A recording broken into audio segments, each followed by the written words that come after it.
वकीलों की सैलरी और उनके शुभ के लिए नेक्स्ट, इसके बाद नहीं डालना है। हम लोग वकालतनामा भी पैसा दे के लगाते हैं, जबकि एक बार जब आप वकील के तौर पर रजिस्ट्रेशन कर दिए तो नामा लगाने का वो क्या औचित्य है, मैं तो नहीं समझ में आता।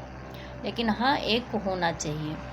उसके बाद देखिए, हम लोग इसका पैसा देते हैं, अभी उसका हम लोग का कोई हिसाब नहीं है। बार काउंसिल प्रेसिडेंट्स और जो भी हैं, कोई कभी क्वेश्चन इरेज नहीं किए। चूँकि हम भुक्तभोगी हैं, इसलिए हम तो हमेशा इरेज किए, लोगों को दिक्कतें रही हैं तो रहें।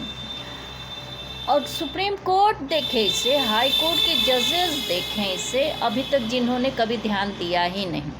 वकील छोटे छोटे काम करते हैं, रजिस्ट्रेशन कराने के बाद ट्यूशन देते हैं, उसके बाद भी उनके घर की रोटी नहीं चलती, क्योंकि सबकी वकालत तो राम जेठमलानी जी की तरह चलती नहीं है।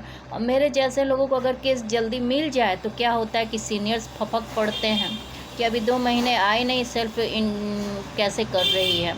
और इसमें जजेस भी साथ देते हैं और बाकी पुराने वकील भी साथ देते, तो हम जैसे लोग तो खड़े ही नहीं हो पाते, अपने सर्वाइव ही करते रहते। कॉन्स्पिरेसी हो जाती है, तरह तरह की बातें हो जाती हैं। तो ऐसे समाज में हम लोग रहते हैं, तो हम लोग वकालतनामा कब देते हैं? हम तो दिए हैं, और लोग देते हैं कि नहीं? हम दिए हैं।